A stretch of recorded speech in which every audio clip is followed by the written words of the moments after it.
welcome everybody to PEMA TV. Welcome to July 18th, 2014. Just take care of some real quick business. One, apologize for being late. It's my fault. We were running a little late, and I let time get away. I was spending time with my lovely wife. I haven't seen her much this week, so I was trying to kiss a little butt and spend a little time with her. Oh, it's been a little rough week anyway. Don't forget, you can always head out to, if you're in the Gladewater area, you can always head out to Metaluna Boutique and Stones. The website is down. Be sure and go to the address you see in front of you, the Facebook page. Just type into the search bar Metaluna Boutique and you will find it. Not a problem. Be sure and join and check us there. And just because I want to get right to it, because the guy we've got tonight, one, we had to almost kill 3 people just to get him scheduled on. But that's because he's such a good friend of ours and has been for the last couple of years. Tonight we are joined by Mr. John Tenney from Realm of the Weird, the Creep Master, the Creep Meister himself. And John, just so you know, you're not related. Just so everybody knows, because the eyebrow is so iconic, you're not related to DeForest Kelly at all, are you? I am not. Okay, just wanted to make sure. I am not. No, there's Dave Schrader from Darkness Radio and I have an ongoing argument to wonder who came up with the eyebrow first. And the logical solution is always DeForest Kelly. It's neither Dave nor I. Well, I can't think of anybody before him that made a pronounced eyebrow movement that became iconic like that. I can. Right. Every mother who has had a child acting up. That's where DeForest Kelly got it. Yeah, but mother's spit is also the same chemical composition as 409. Well, yeah. John, what have you been up? We haven't talked in a little over a year. What have you been up to, my friend? Oh, my goodness. Well, it's strange in the world that we live in, right? But I've always had, every year I take on a new client. I never have more than like 3 clients that I'm working with. So that's just the normal, trying to figure out what's going on in weird people's lives if they think they have something going on in their house that's paranormally related, or but doing that, and then just the day-to-day world of researching, writing, working with different groups and different people to try and get them to construct new ideas about the way that they're going toward their lives in the paranormal and the supernatural, just trying to get people to think a little bit more outside of the box than what a lot of people have come to learn over the past 10 years by watching television. Yeah, the television thing, we kind of rag on it quite a bit here. And you know what? Maybe we shouldn't, because if it weren't for the shows, the paranormal wouldn't be water cooler talk. It would be going to the Lulu bin kind of talk like it used to be.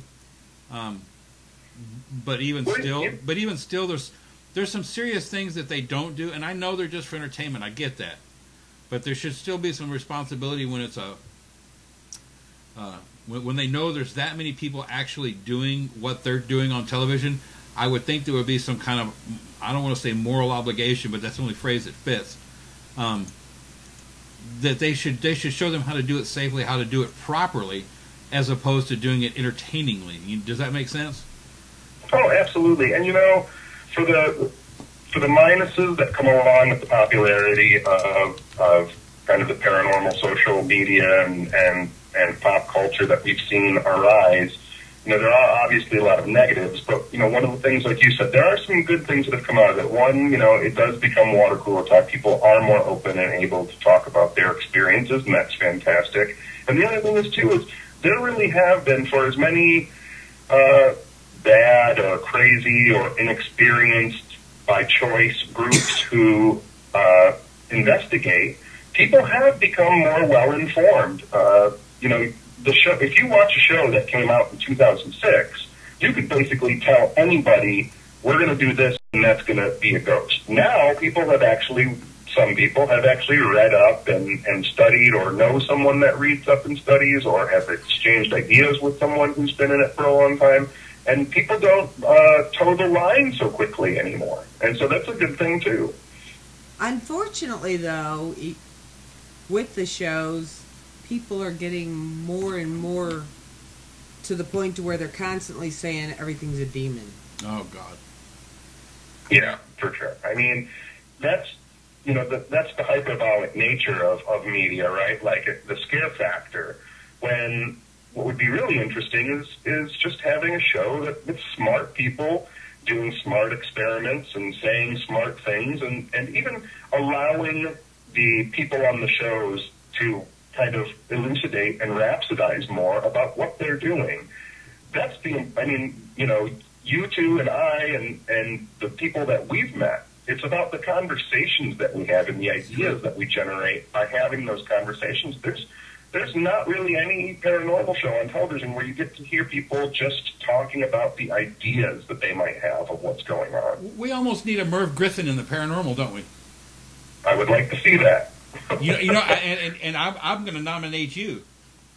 I think you would be absolutely perfect for that. Years ago, I think probably going on 10 or 12 years ago, Sci-Fi Channel tried to do a paranormal talk show. They had a guy who was a host. I don't even remember who the host was now, but every week on like Saturday nights, they'd have an alien abductee, a contactee, a ghost hunter, and they would have these kind of Merv Griffin-esque talk shows. And I just think it was too ahead of the curve. If you would put it on now, I think someone would watch it. But back then, nobody was really interested in it. Right. Well, I only bring up the demon thing because I actually had a customer come in the shop today who apparently had like 9 different demon encounters. Yeah. Well, and it's funny, every time a movie comes out, it's funny how that plague of that very same kind of haunting or hallucination or whatever is portrayed in the movie, it's funny how there's a plague of that. For sure. Yeah. That's the sheeple reaction, I think. But John, this, and because we've discussed this before, and I'm going to show everybody because I can reach this. This is within arm's reach on my desk. Is one of my favorite books that I've just barely gotten started on, and it's called Ghosts, and by Mr. Hans Holzer. Unfortunately, there's about 4 columns per page, or 2 columns per page. It's very small print. But actually, what this is a documentarian's dream, because from talking with our mutual friend David Roundtree, who actually got to work with Hans, he said Hans was a superior documentarian of what was going on around him. So this is a book collection of every experiment, journal, whatever that he's ever did. And the reason I want to show this is because I don't think enough people that are even in the paranormal or claim to be in the paranormal that are in a group, they don't look at the history. There has not been enough research done or enough exploration of just the history of what goes on, because people are repeating experiments and they think they're the first one to do it, but when they get told that, hey, Hans Holder or some other figure from the past already tried this, right? 50 years ago they got the same result you just got. Maybe not on the same equipment, but so if people would there's a book that I tell people about all the time, and you can download it for free because it's such an old book. But there was a book that came out right around the turn of the century in the 1900s. It's called Phantasms of the Living by a guy named Edmund Gurney. And that's a 700-page book that documents 500 different apparitional encounters throughout about 30 years. And it's written by Edmund Gurney, who was a professor at Cambridge University, and it's co-authored by a couple other professors, one from Oxford and the other one from Cambridge too. And their experiments that they did back in the turn of the century, and they were doing things like trying to figure out if electromagnetic fields had something to do with it, if water had something to do with it, if crystallized granite and crystals had something to do with it. And these were experiments being done now 114 years ago, and people don't even know that someone was doing that. But even the term ghost hunter, there's a news article from the New York Times from, I think, about 1911, and the headline is Ghost Hunters. So, I mean, even that term has been around for over 100 years. People don't realize that. Right, and I personally hate the term because it's not descriptive. Well, Right. and what we did around the holidays is we went through old movies that have hauntings in them. Mm-hmm. You know, like Scrooge, and there's one called Beyond Tomorrow. And some of the stuff they mention in the movies, just in the scripts, is stuff that people are just now starting to try, and I'm like, really? Right. And what's the one with Clarence, with the angel? It's a Wonderful Life. It's a Wonderful Life. Even It's a Wonderful Life is a paranormally based movie, or a spiritually based movie, if you so choose to label it as such. Oh yeah, absolutely. And you know, the other thing too is people miss. Frank Capra was great, who directed It's a Wonderful Life. He was actually really interested in metaphysics, and it's not a mistake that in the beginning of It's a Wonderful Life, people forget that you see Gabriel, you see Clarence the angel, and you see God talking in the beginning of that film, and they are stars in space. Yes. Yeah. Absolutely. You know, it's not, I mean, it's just, and people miss the whole concept of that. I mean, you have It's a Wonderful Life, like you're saying, a paranormal, spiritually based movie, whatever you want to call it. It has angels in it, it has an alternate reality in it. It was one of the first films where you have a person visiting an alternate universe where they didn't exist. Right. Well, and the movie Beyond Tomorrow with Harry Carey, which I find absolutely amazing. I'd never seen it until about a year ago.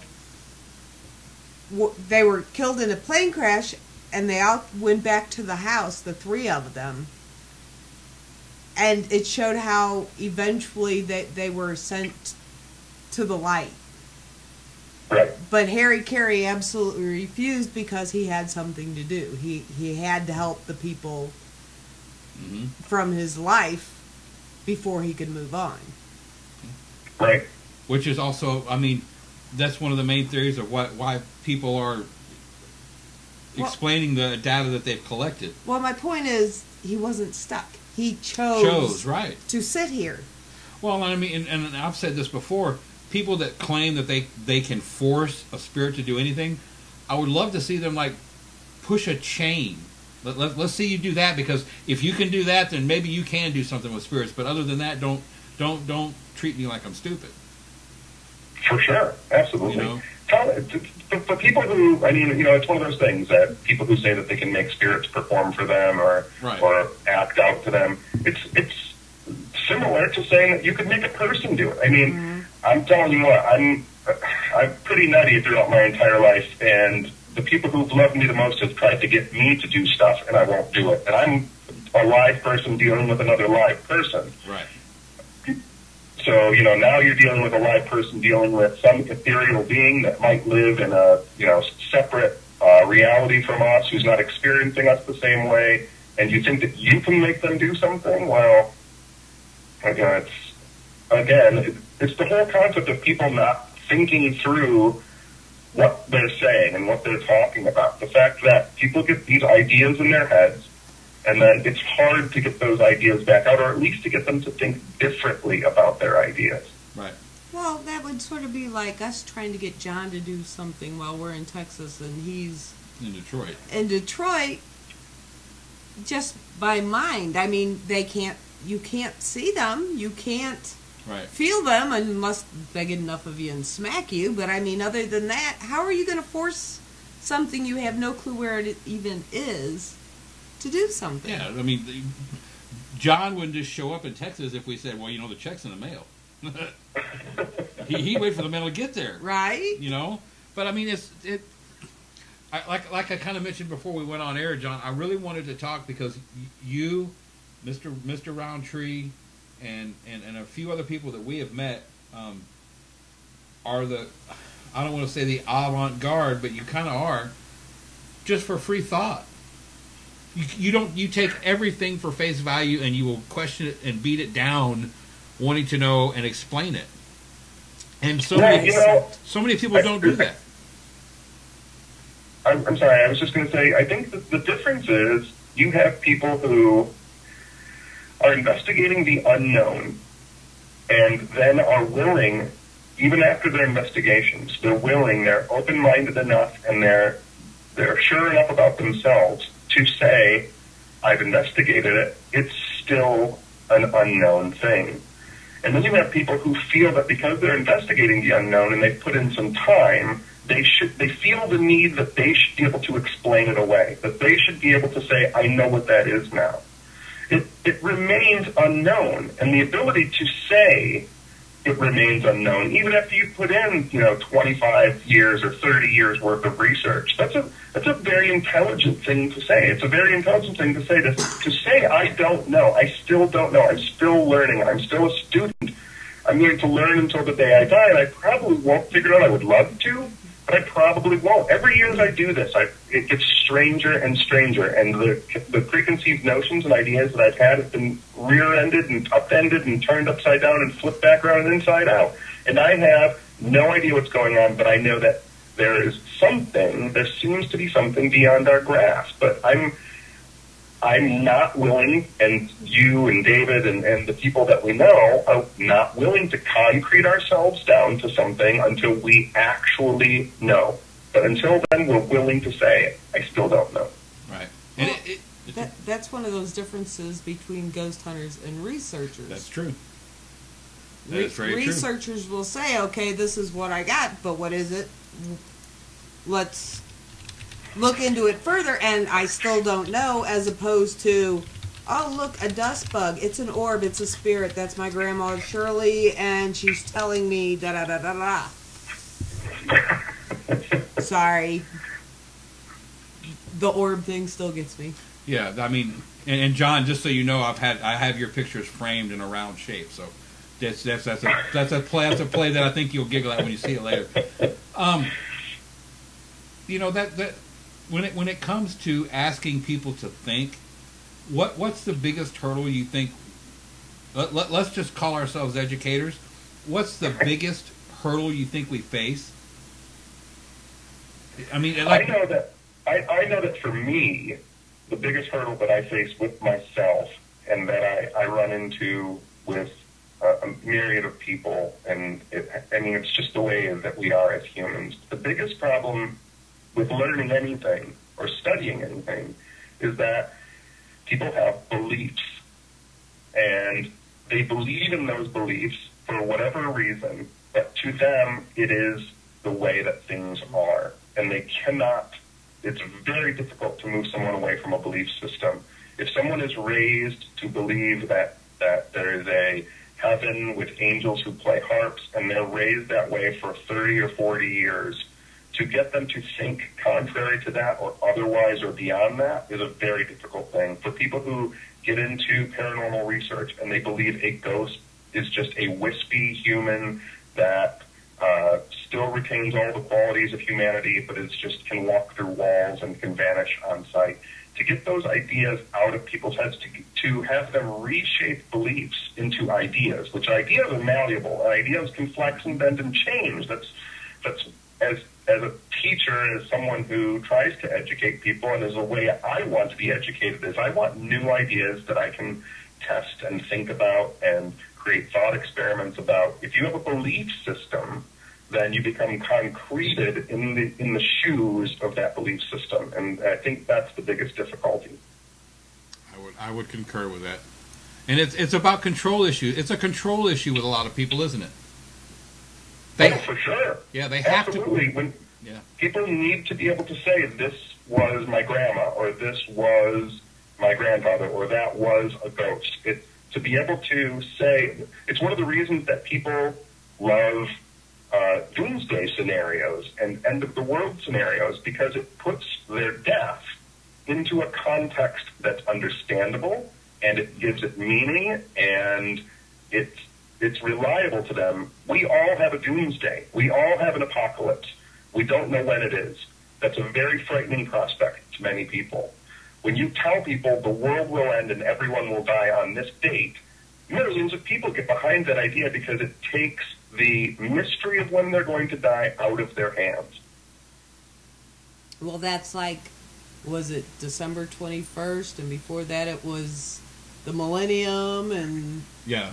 In my records, I've gone through and looked. For 2012, I went through and I looked, and just since I've been alive, I've lived through over 40 end of the worlds. Right. Well, eventually they're going to be right. Eventually. Oh. Right.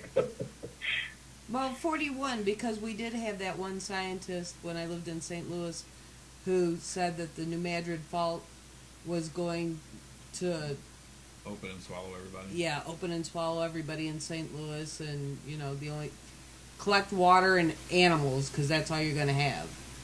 Right. And people, cleared out shelves. They were selling off their stuff. People were actually committing suicide and stuff because they didn't want to deal with this earthquake that never hit. But that's the thinning of the herd. Maybe that's not a bad thing. As rough as that sounds, that's true though. Because admittedly, the one thing about stupid people is they're fertile. Because look how many of them there are. And I hate to say that, but it's true. Absolutely. Sex is a cheap and easy form of entertainment. The problem is it often results in human beings. Yeah, right. I think they ought to, they ought to make it easier to get a gun and harder to get. You ought to have a license. You should have to have some kind of coursework before you're allowed to breed. Oh, I've said it for years and years. If I have to take a class when I'm in 7th grade and then in 9th grade and 10th grade to learn how to drive a car, someone somewhere should have to take at least a 1-day class on what it's like to have a child. A pamphlet test, something. Oh, no. Give them a real child for 12 hours. Somewhere between 6 months and 18 months. Yeah. And just let them listen to that child scream and the dirty diapers and the whole night. That will stop a whole lot of that. I would have. Well, the other thing is too, someone like me, I'm not married, I don't have any kids. I find it a very daunting, when I think about if I ever have children, because of the research that I've done, because of the type of person I am, because of the way that I think, I find it a very daunting idea to create a human being, someone who's going to struggle with the nature of reality, the nature of their existence, someone who has to go through heartbreak and love and happiness and good times and bad times. I am responsible for creating that human.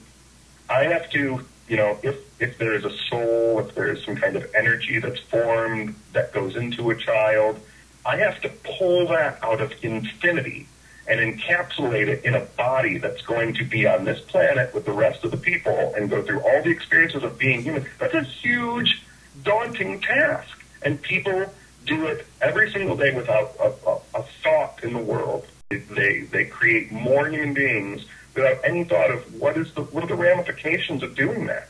Hell, we can't even teach parents in the United States to take their kids out of the car when it's 100 degrees outside. Exactly. I've forgot a lot of stuff in my life, and I can blame the Budweiser, I can blame the other stuff too, but I never left my kids in a car. I never went into a store and left my kids in the car. That just never happened.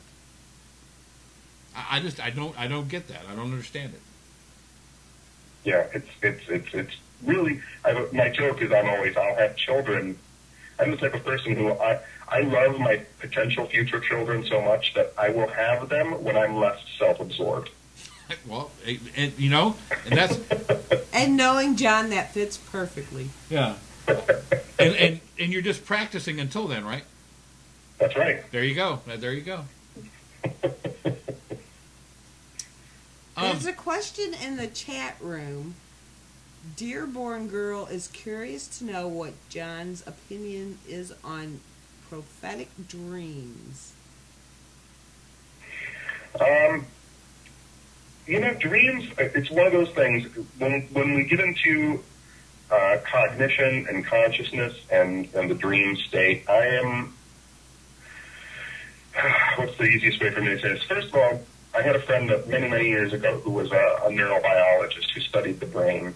And one of the things that he told me 20 years ago that I still, to this day, I talk about in my lectures is that the biggest problem that we have studying the brain is that we're studying it with other brains, and we don't know how brains work.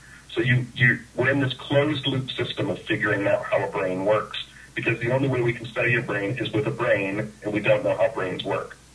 So it's probably one of those situations where we're never going to understand exactly what's going on in the brain and what's going on with the nature of consciousness. Now, when it comes to dreams, I think that we are very intelligent and very in tune human individuals. And we live on a planet where there are minute happenings, sounds, colors, shapes, emotions that we pick up in different portions of our brain that we might not be able to put together during the day when we're worried about bills and our shoes and what our job is doing and the person down the street's house. And when we sleep, our brain is able to puzzle piece things together and give us almost messages as to what might happen, what could happen, and what's going to happen. I don't have any problem with the brain being a puzzle-solving machine. That's what it is. It's a machine that's built to solve problems. And I think with prophetic dreams, I think with premonitory dreams, the brain is doing something that's natural. It's giving you scenarios that may play themselves out or could play themselves out.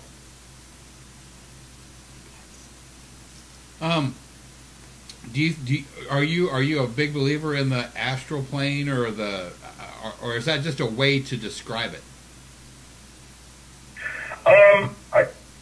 I think that when I do my lectures, I talk about alternate realities, and I think that covers the afterlife. It covers the astral plane. It covers heaven. The fact that these realities are alternate to ours, there may be a place where the good essence of you goes when you die, and the bad essence of you goes somewhere else.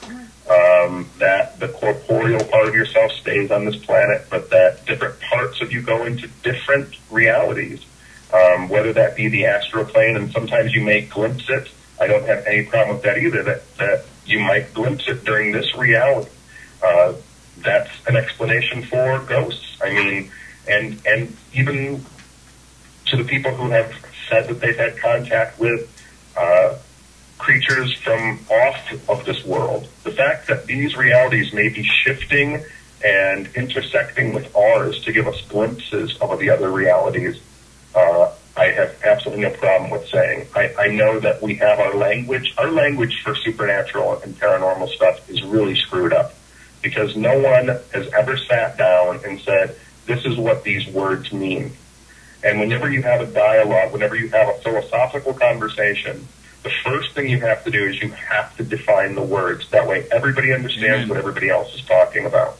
And we've never done that as a community. When I ask people if they believe in ghosts, everyone raises their hand, but everyone is thinking about something differently.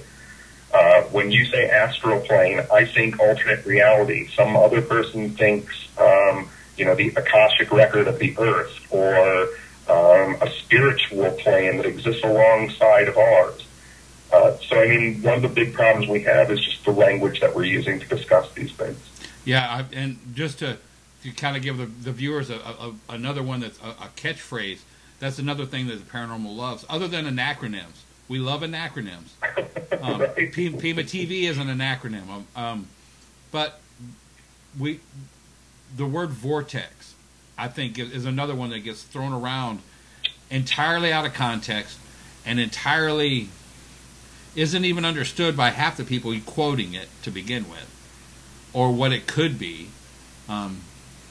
Because when you ask people, because John, I've seen you do it, and I've actually done it to people too, but when you ask people, well, what is it? And that's when you hear the tires squealing and everybody goes sideways and they start getting defensive. But if you don't know what it is, why are you regurgitating information that you don't really understand? Exactly. And, David and I have had that conversation, David Roundtree and I have had that conversation about vortex specifically, because when David and I talk about it, we talk about vortexual energy transmission. We talk about that, you know, we talk about it in a manner that's not just throwing it out there.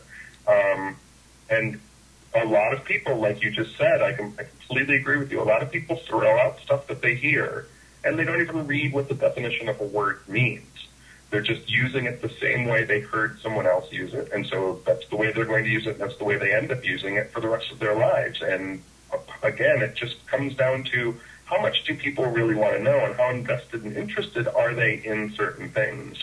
I talk about it in my lectures, the fact that when I was doing UFO research back in the early 90s, I never wanted to know how the air inlet tanks on an F-89C Scorpion airplane worked. I never wanted to know that. But because there was a UFO incident and it dealt with an F-89C Scorpion, I studied that plane. I studied how it worked, how it was put together, who put it together, why it was consigned, why it was brought into existence. There were studies that were done on the aeroelasticity of the wings. I wanted to know what was going on. And that really applies to all fields of study, and especially ours. They're just people, I will tell people, you need to read this book. Now, it's 400 pages, but you need to read it if you're going to understand, you know, what historical researchers were doing with paranormal phenomena. And people will say, yeah, okay, and then they might get the book or they might download it. But I guarantee you 95% of the people who've downloaded books or bought books that I've told them have not read them. Oh, yeah. I mean, and it's obvious every time you talk to them, isn't it? Oh, for sure. Yeah. John doesn't like me. He's never recommended a book. I don't think you've ever asked John for a book. I have asked John for a book. I mean, for a book to read for a certain situation like that. I haven't. Yeah. John, when you were talking just right then, I got the feeling. How can we change the perspective?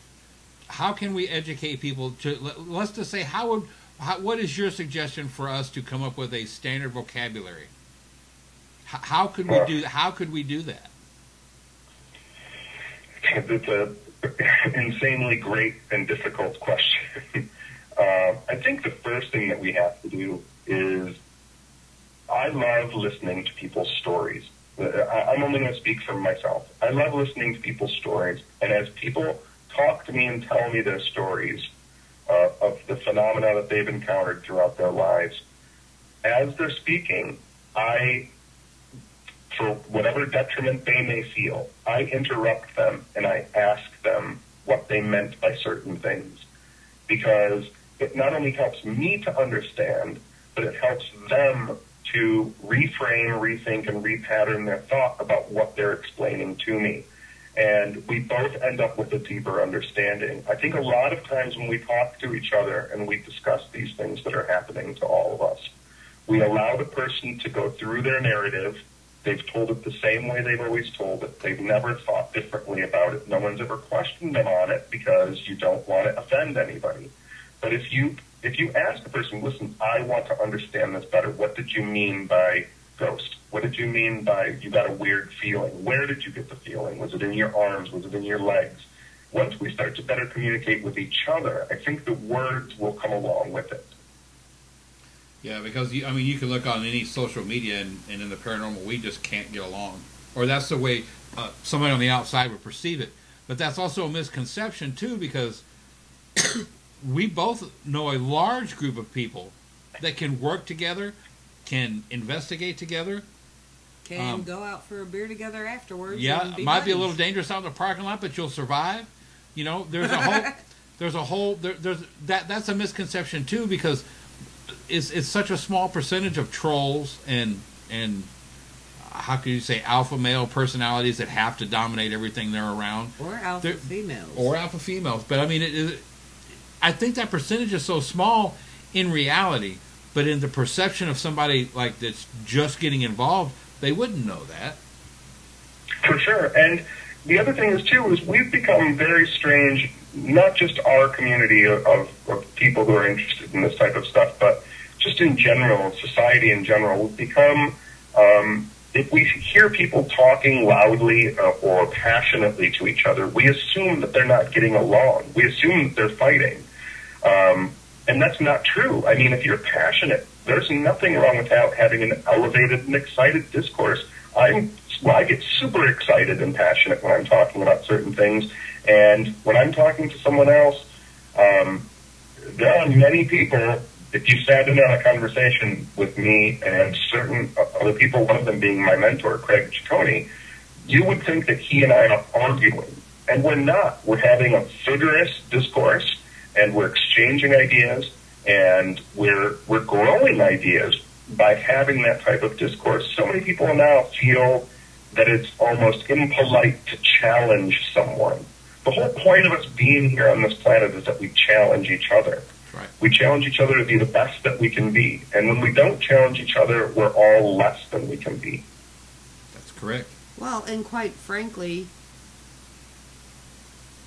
with our particular group, they tend, some of them tend to be really standoffish unless they know someone else in their group knows a person. Mm-hmm. Yeah. It's like the last time we saw John, there was a group of television personalities standing there who would not acknowledge my existence. But John and Nate and Chris Lean walked up and all gave me hugs, and all of a sudden I was their best friend. Right. Right. Yeah. And to me that makes no sense. I mean, if someone's asking you a question, you answer it regardless. You don't wait to see who they know before you talk to them. Yeah. Because Right. because heaven forbid you pass along some information to somebody and they use it. You know, that's a Right. terrible, that's an awful thing to have happen. You know, but Well, and the other thing is too is, you know, we have this idea that, like, this might sound really crazy. I know that I'm a little crazy and I do things a little bit differently than some people. But like, I've never blocked like on Facebook's a good example. I've never blocked on Facebook someone out of my feed. And I know that a lot of people do that. Oh, I don't want to see that guy's views don't match with mine. Oh, that she's crazy. She talks about this. I don't do that. I have been given a piece of technology that allows me to see what my fellow humans are doing and thinking. Mm-hmm. Why do I want to live in an encapsulated sphere of people who only think like me? Absolutely. The only person I've ever blocked out of the 3 Facebooks that I have going is my sister. no, I can't blame you for that one. It's I mean, not, obviously you block people that are specifically troublemakers, but just because, you know, someone has a political viewpoint or a religious viewpoint that's contrary to someone else's, that's no reason to disqualify that entire person from an exchange of ideas. Yeah, that gets back to the whole, you know. And do you think of cell phones are part of this? And I'm going to expand on that, because since the advent of the cell phone and the advent or event? Well, the advent of it, because that took people from dealing face to face and having interactions there to interactions with a device in between. Yeah, you know, I will tell you this. I'm a terrible phone person. Everybody knows this that knows me. Mm-hmm. I'm terrible with cell phones in the fact that I have one and I leave it at home a lot, and I go out and do my daily errands, and I go and have lunch, and sometimes I'll go out and have drinks or dinner with people, and I will not have my cell phone on me, and it drives people crazy. And I'm like, no, I'm here to have dinner with you. I'm here to have drinks with you. I'm here to get business done. And you know, we always say they're great to have in times of an emergency. That's the catch-all excuse we've thrown on this technology we have. My phone, I think there's been one emergency that I needed my cell phone for. And that's, you know, in the past 10 years, there was one time when someone needed to get a hold of me, and they actually did.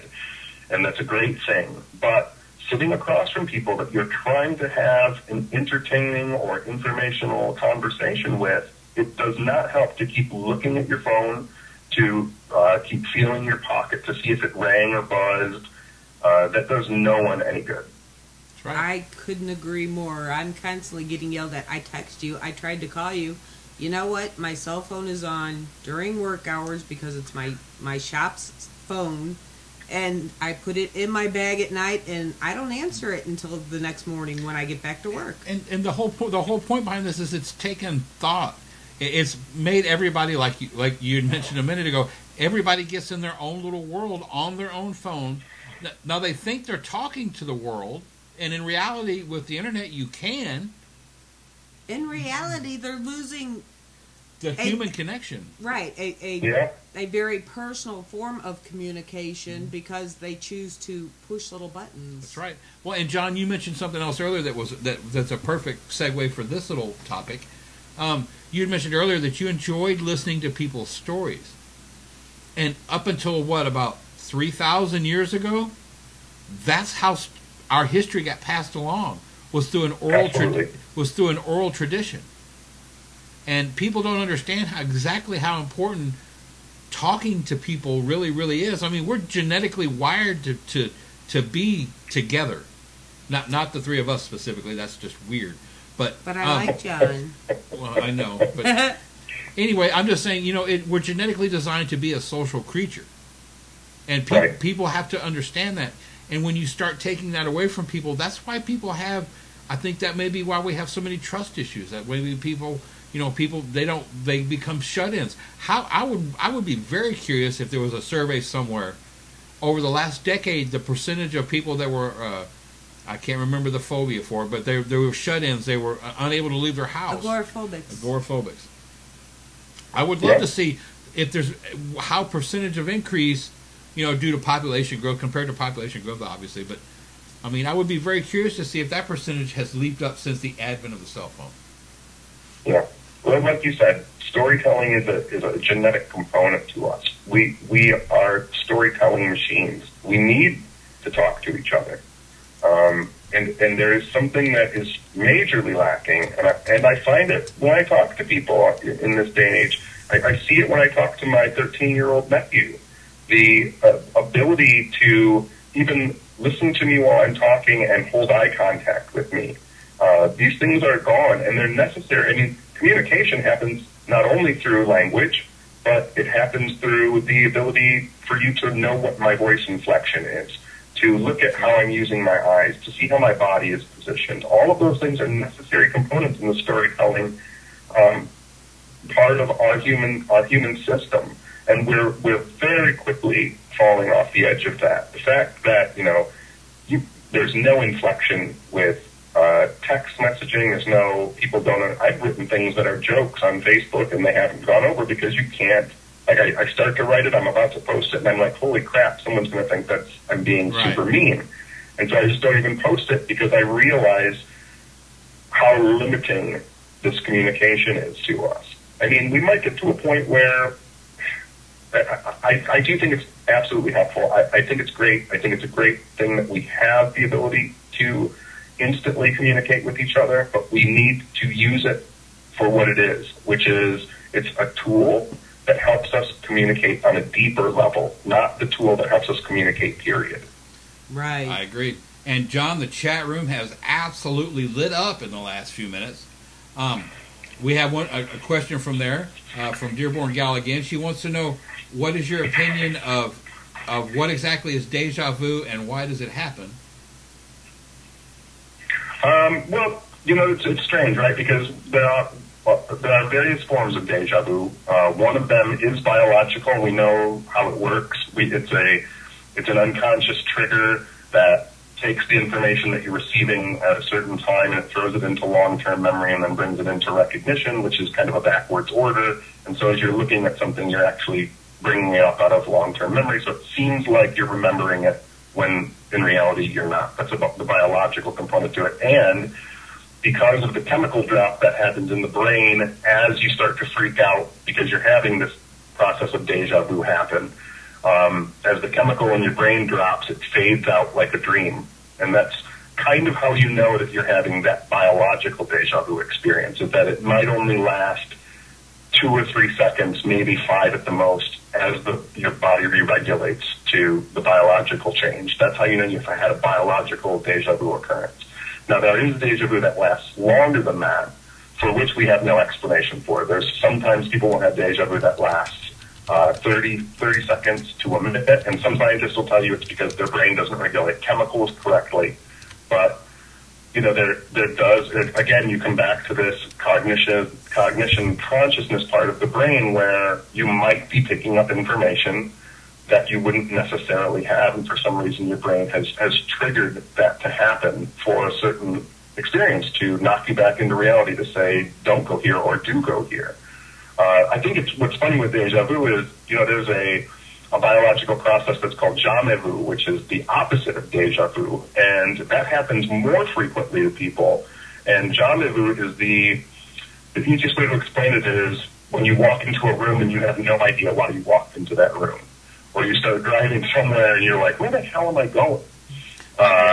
It's deja vu, but in reverse. It's the feeling of having no idea what's happening. But they're both glitches in the Matrix, right? They're both glitches. We do have another question, but I would also like to let you know one of your buddies is in the chat room. Nate Lean. Uh-oh. Nate is in the chat room. Oh. What's going on? I know, we love Nate.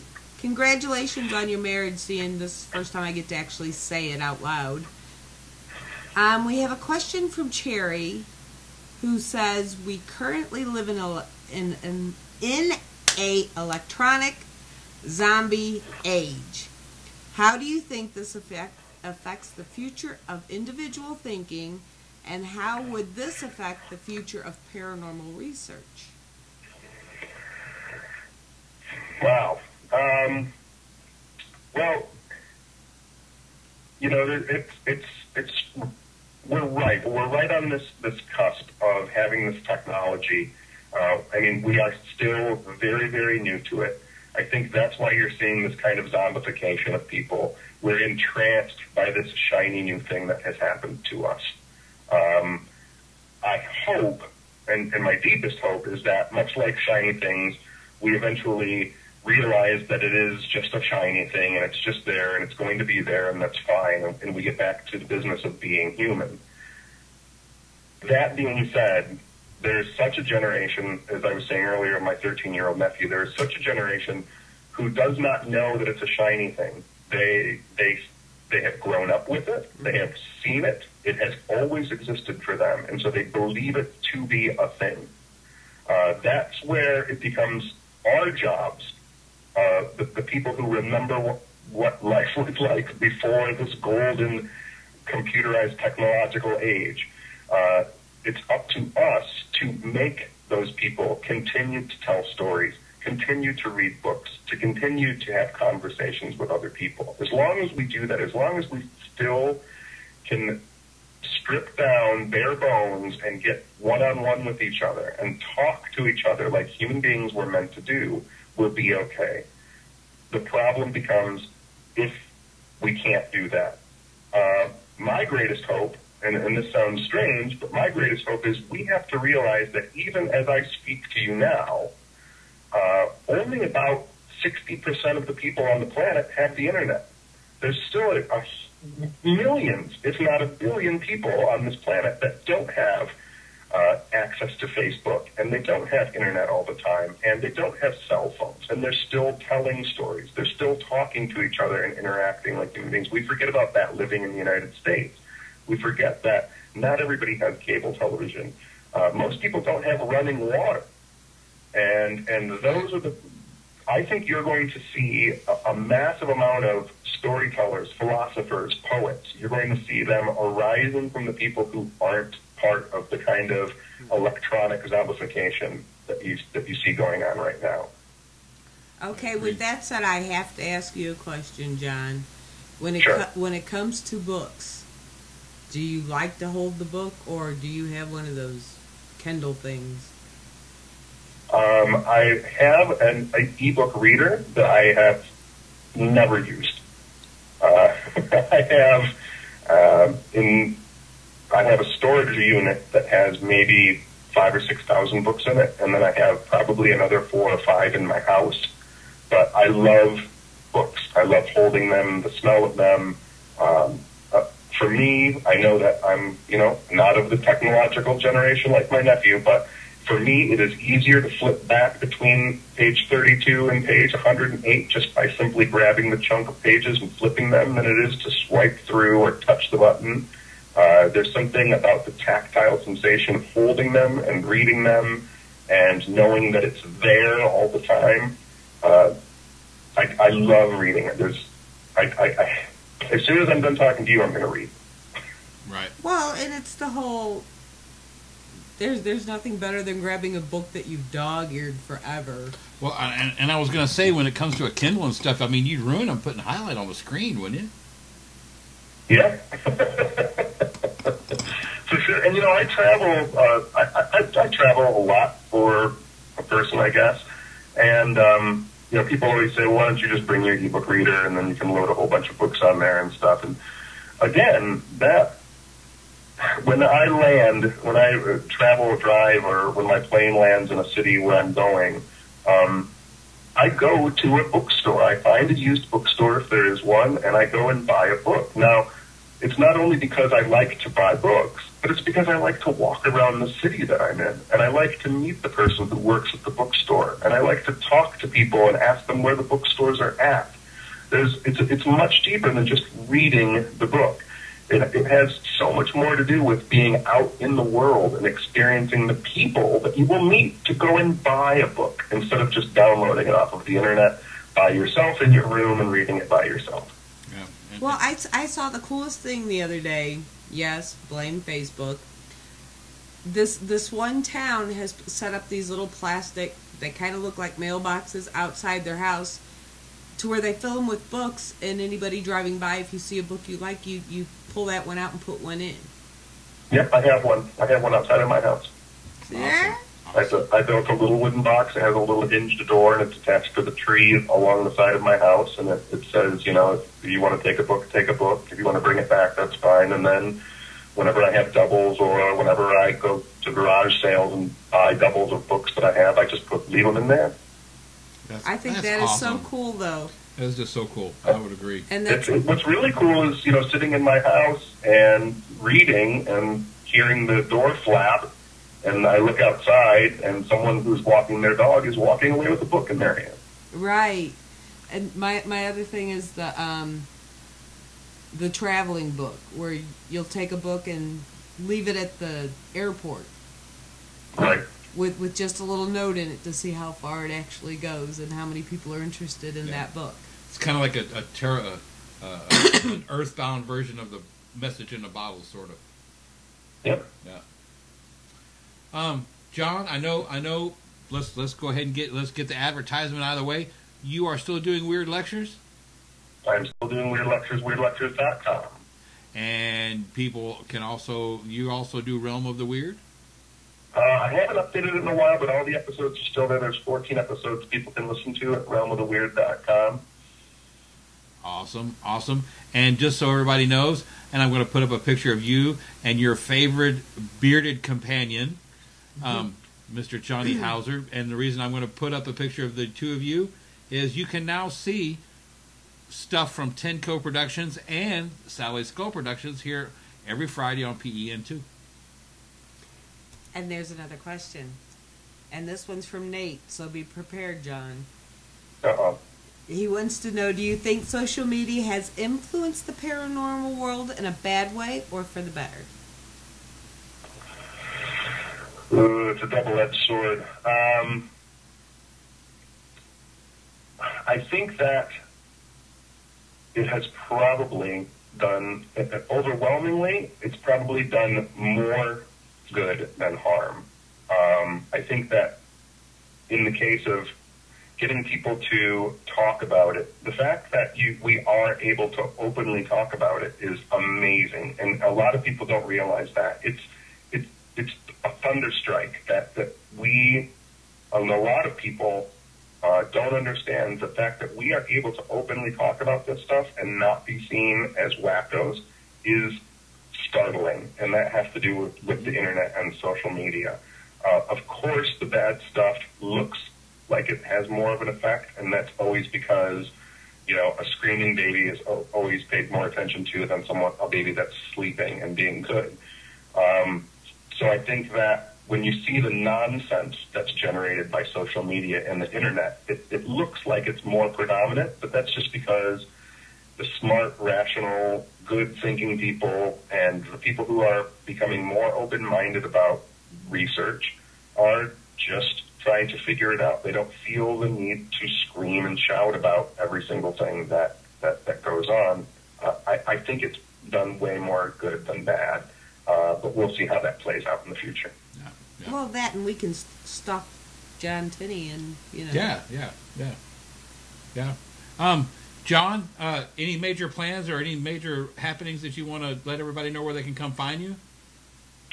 I'm updating, if they go to weirdlectures.com, and I'm updating my events soon. I have a bunch of events that are going to start coming up. I took a big chunk of this year off because there's a secret project in the works. So all I can tell people is find me on Facebook. That's facebook.com/weirdlectures or facebook.com/John E.L. Tenney. And friend me on there to stay tuned for big secrets and events that are coming up. Well, and plus you always post those great memes that on there about today in the paranormal world or during a paranormal investigation. I love those. I love them. Yeah, the new Facebook page I just started, I put I think there's 54 of them. And so they're all in one place, finally collected together.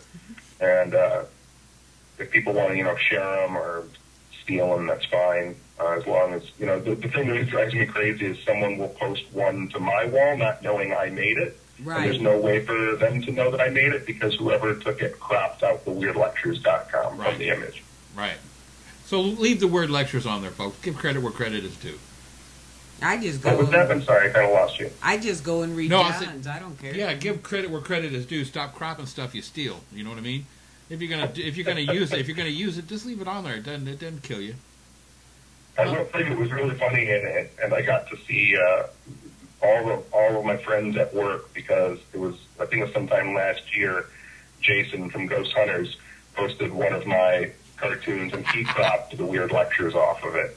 Wow, big shock there. And I think it was, someone said, hey, did you see Jason posted this? And he cropped weird lectures off the bottom of it. And I contacted him, and I said, hey, what do you think you're doing? And by the time I called him, he said, he was like, call off your dogs, man. He's like, my emails have already been flooded with hundreds of people, like, telling me that I should stop whipping your stuff off. And so then, he apologized. And it was funny to know that all my friends went to work. That's all. That's, hey, there's a tinny army. There is. I never knew. The intellectual commandos. That's it. That's what's from now on. The IC. Don't pick on Tinny, or the IC will show up at your house. It's the Creep Crew. The Creep Crew. That's good. That's even better. I like that. They will creep onto your Facebook and rip you up. You mess with John Tenney. John, once again, thank you for being on the show tonight. It's so great to catch up with you. We're not going to go this long without doing this again. Yeah, okay. Yeah, John. I am going to definitely be back before October. Awesome. And like I said, folks, don't forget you guys can see Professor Z on PEN2. You can go over there. It's a YouTube player. You can forward right to Professor Z. Are there going to be any more episodes from Professor Z? There might be, but we did all of the episodes that we'd had from the 1950s, and then we did the 2 episodes that we had from the 1960s. And we think that we've uncovered more episodes of It's a Cartoon Show from the early 1980s. Oh, all right. Awesome. There's no mesh half shirts, are there? There might be. No, but there's a lot of almost new wave music. Pre Devo? Yes. Gotcha. Lord help us all. Help us all. Okay. Thank you, everybody, for being with us tonight. If you're going out investigating this weekend, please be careful. Take a pen and write it down. Nate, miss you, guy. John, thank you so much for being on, and everybody else, be safe. Take care. We'll see you guys next week. Have a great weekend.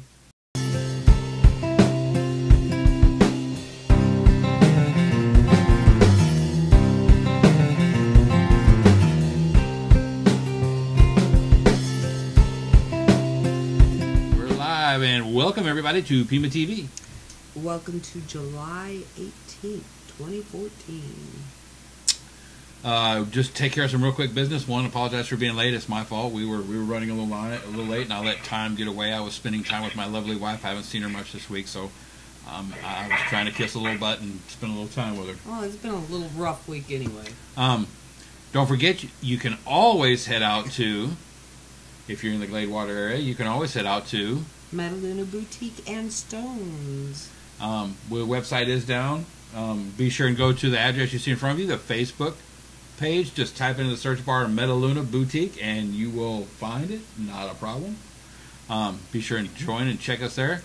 And just because I want to get right to it, because the guy we've got tonight, one, we had to almost kill 3 people just to get him scheduled on.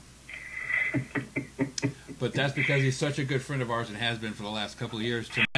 Tonight we are joined by Mr. John Tenney from Realm of the Weird, the Creep Master, the Creep Meister himself. And John, just so you know, you're not related. Just so everybody knows, because the eyebrow is so iconic, you're not related to DeForest Kelley at all, are you? I am not. Okay, just wanted to make sure. I am not. No, there's if you would put it on now, I think someone would watch it. But back then, nobody was really interested in it. Right.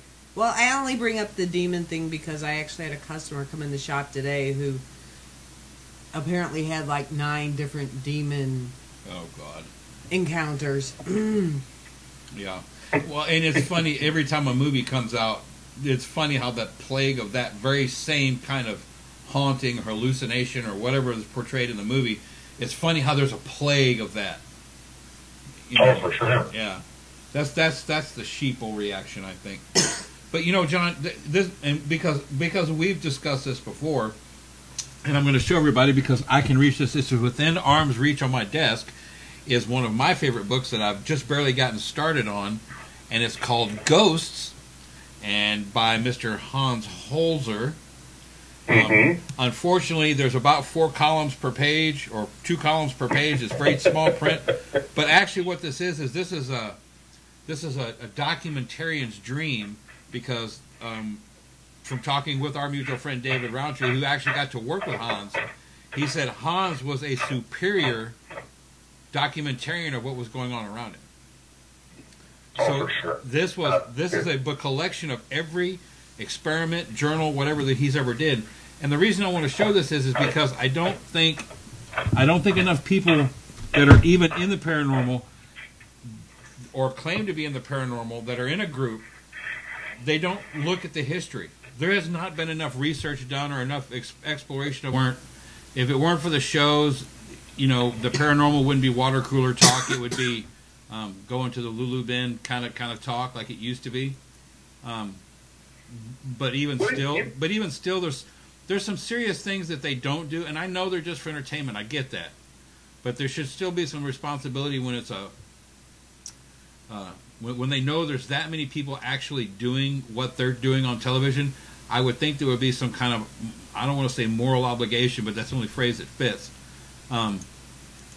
That they should show them how to do it safely, how to do it properly, as opposed to doing it entertainingly. Does that make sense? Oh, absolutely. And for the minuses that come along with the popularity of kind of the paranormal social media and pop culture that we've seen arise, there are obviously a lot of negatives, but one of the things, like you said, there are some good things that have come out of it. One, it does become water cooler talk. People are more open and able to talk about their experiences, and that's fantastic. And the other thing is too is there really have been, for as many bad or crazy or inexperienced by choice groups who investigate, people have become more well informed.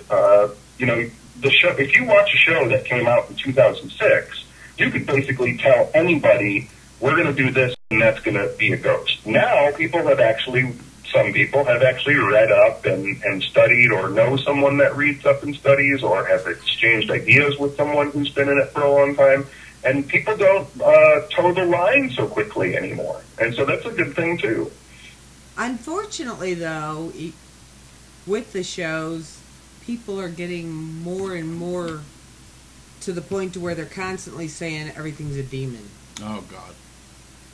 Yeah, for sure. I mean, that's that's the hyperbolic nature of media, right? Like the scare factor.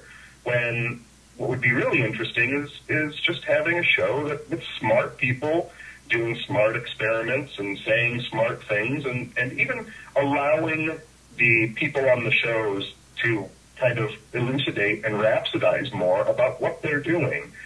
That's you two and I and the people that we've met. It's about the conversations that we have and the ideas that we generate by having those conversations.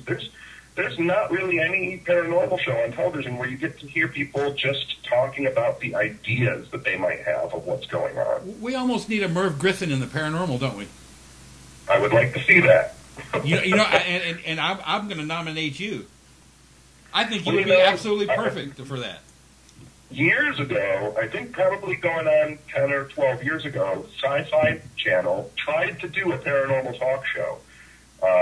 They had a guy who was a host. I don't even remember who the host was now, but every week on like Saturday nights, they'd have an alien abductee, a contactee, a ghost hunter, and they would have these kind of Merv Griffin-esque talk shows. And I just think it was too ahead of the curve.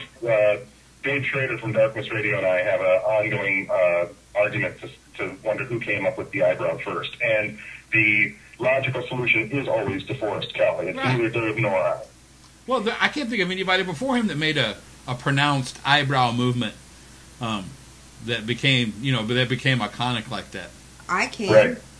Every mother who has had a child acting up. That's where DeForest Kelley got it. Yeah, but mother's spit is also the same chemical composition as 409. Well, yeah.